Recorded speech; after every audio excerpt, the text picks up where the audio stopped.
ये बताएं कि ये ट्राइड एंड टेस्टेड फॉर्मूला चलेगा महाराष्ट्र में या फिर लोकसभा वाला नैरेटिव चलता हुआ दिखाई देगा? ओबीसी, पिछड़े मान लीजिए, दलित मान लीजिए और अल्पसंख्यक, जो महाराष्ट्र के लोकसभा में भी दिखा, अक्रॉस इंडिया लोकसभा में दिखा, वो दिखेगा।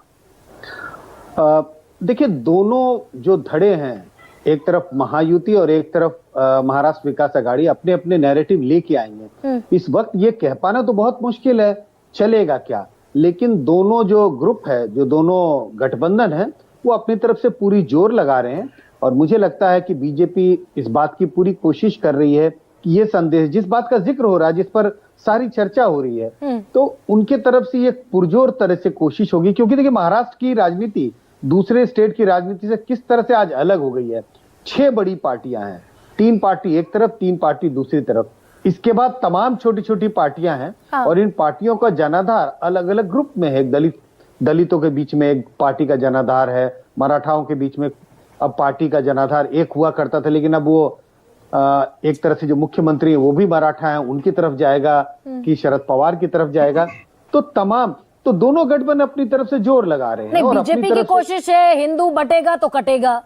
अजीत पवार कह रहे हैं कि हम तो 10% अपने खाते में जितनी सीटें आएंगी 10% मुस्लिमों को देंगे। तो कैसे नैरेटिव बिल्डअप होता दिखेगा? हिंदू बटेगा तो कटेगा, इधर मुसलमानों को 10% टिकट देंगे। देखिए, बड़ा विचित्र तरह की पॉलिटिक्स महाराष्ट्र में हो रही है। मतलब चूंकि सिचुएशन ऐसा है, वो सिचुएशन ऐसा है कि गठबंधन के तीनों सहयोगियों को ये जरूरी है कि उनके सहयोगी अच्छा प्रदर्शन करें। अगर अच्छा प्रदर्शन नहीं करेंगे तो सत्ता में नहीं आएंगे। लेकिन अंदर ही अंदर, मतलब ये कहीं स्टेटेड नहीं है, सहयोगी ये भी चाहते हैं कि उनकी सहयोगी उनसे बेहतर ना कर जाए। अगर आप बराबर लगभग सीटें लड़ रहे हैं तो, क्योंकि अगर आपका सहयोगी आपसे बेहतर कर गया तो फिर जो दावेदारी होगी मुख्यमंत्री पद की, उस पर उनकी दावेदारी ज्यादा हो सकती है। तो बहुत विचित्र तरह की पॉलिटिक्स अंदर चल रही है, जिसका आपने जिक्र किया कि बीजेपी एक नैरेटिव लेके चल रही है, लेकिन उन्हीं का सहयोगी अजीत पवार ग्रुप, जो एनसीपी है, वो इस नैरेटिव से थोड़ा अलग होकर के बात कर रही है। वो कह रही है कि हम अपने हिस्से की 10% सीटें मुसलमान को देंगे। सारी पार्टियां, क्योंकि गठबंधन तो है लेकिन सबको लगता है उनका अलग अलग थोड़ा थोड़ा जनाधार है, और वो अपने जनाधार को, अपने वोट बैंक को मैसेज देने की कोशिश कर रहे हैं। इसी के लिए कोहेसिव और अंदर में ये जो डिफरेंसेस दिखाई पड़ते हैं गठबंधन के, यही कारण है कि नैरेटिव भी अलग है, अलग अलग पार्टियों का थोड़ा थोड़ा अलग आपको जरूर दिखाई पड़े। और मैं अगर स्पेशली बीजेपी की बात करूं संजय जी, तो भाई विकास का मुद्दा, सबका साथ सबका विकास, ये सिर्फ अभी मेज की दराज में बंद किए हुए पन्ने हैं क्या?